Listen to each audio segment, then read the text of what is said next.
డిఎస్సికి సంబంధించి మరొక గొప్ప ట్విస్ట్ ఏంటంటే సర్టిఫికేట్ల వెరిఫికేషన్ వెళ్ళిన తర్వాత మహిళా అభ్యర్థులకి తమ హస్బెండ్ పేరు మీద అంటే పెళ్ళైన మహిళా అభ్యర్థులు తమ హస్బెండ్ పేరు మీద మాత్రం క్యాస్ట్ సర్టిఫికేట్ సమర్పించాలని విద్యాశాఖ అధికారులు చెప్పడంతో షాక్ అయ్యారు. ఇక్కడ గమనించినట్లయితే పెళ్ళైన తండ్రి పేరుతోనే ఈడబ్ల్యూఎస్ సర్టిఫికేట్లు పెళ్ళైనా కానీ తండ్రి పేరుతోనే ఈడబ్ల్యూఎస్ సర్టిఫికేట్లు తీసుకెళ్లిన మహిళా అభ్యర్థులకి షాక్ అయింది.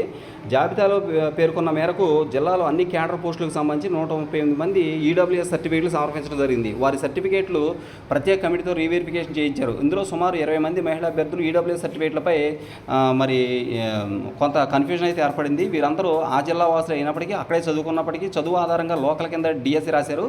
ఎంపిక జాబితాలు ఈడబ్ల్యూఎస్ కింద ఉన్నారు. అయితే రీవెరిఫికేషన్లో వీళ్ళందరికీ పెళ్ళైందని గుర్తించారు. తండ్రి పేరునే ఈడబ్ల్యూఎస్ సర్టిఫికేట్ సమర్పించారు. వివాహం కావడంతో తండ్రి ఈడబ్ల్యూఎస్ సర్టిఫికేట్ సరిపోదని, భర్త ఏ జిల్లాలో ఉన్నా అక్కడ రెవెన్యూ శాఖ జారీ చేసిన ఈడబ్ల్యూఎస్ సర్టిఫికేట్లు ఉండాలని రాష్ట్ర విద్యాశాఖ అధికారులు ఆదేశాలు ఇచ్చారు. దీంతో జిల్లాలో రీవెరిఫికేషన్లో భర్త కుటుంబం నుంచి కాకుండా తండ్రి పేరునే ఈడబ్ల్యూఎస్ సర్టిఫికేట్ పెట్టినటువంటి 20 మంది మహిళా అభ్యర్థులకు భర్త పేరున ఈడబ్ల్యూఎస్ సర్టిఫికేట్ తీసుకురావాలని సమాచారం పంపడం జరిగింది. అక్కడ భర్త కుటుంబం చాలా ఉన్నతమైన స్థాయిలో కనుక ఉంటే ఈడబ్ల్యూఎస్ సర్టిఫికేట్ వచ్చే అవకాశం ఉండదు. అప్పుడు ఈ అభ్యర్థులు ఎంపికను తిరస్కరించే అవకాశాలు కనిపిస్తున్నాయి. దీంతో ఆయా అభ్యర్థుల్లో టెన్షన్ మొదలైంది. కాగా వారి తర్వాత స్థానంలో ఉన్నటువంటి అభ్యర్థులు తమకు అవకాశం వస్తుందేమని చెప్పేసి ఆతురంగా ఎదురు చూస్తూ ఉన్నారంట. ఇది మొత్తం మీద ఇది ఒక రకంగా షాకింగ్ న్యూస్. ఎందుకంటే అప్పటి వరకు చాలామంది అభ్యర్థులు తండ్రి పేరు మీద అంతకుముందు ఏదైతే సర్టిఫికేట్లో ఎడ్యుకేషన్ సర్టిఫికేట్లు కూడా తండ్రి పేరు మీదే ఉంటాయి. అదేవిధంగా వాళ్ళు ఏం చేశారంటే మరి క్యాస్ట్ సర్టిఫికేట్లు అనేవి తండ్రి పేరు మీదే తీసుకోవడం జరుగుతూ ఉంటుంది. ముఖ్యంగా ఈడబ్ల్యూఎస్ అభ్యర్థులు రీసెంట్గా తీసుకున్నారు, తండ్రి పేరు మీద తీసుకున్నారు. ఇప్పుడు వాళ్ళకి మ్యారేజ్ అయినట్లయితే వాళ్ళు ఉన్నతమైనటువంటి కుటుంబంలోకి కనుక వాళ్ళు వెళ్ళినట్లయితే అక్కడ వాళ్ళకి ఈడబ్ల్యూఎస్ వర్తించదు.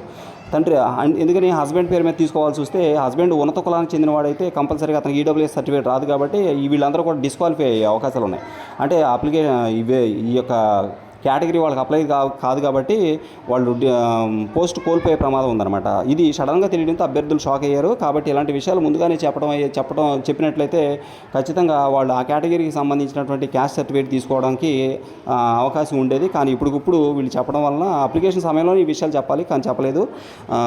మరి ఇప్పుడు చెప్పడంతో అభ్యర్థులంతా కూడా షాక్ అవుతున్నారు. కొంతమంది అయితే నిజానికి జాబు వచ్చినట్టే వచ్చిపోయే పరిస్థితులు ఏర్పడింది. Thank you.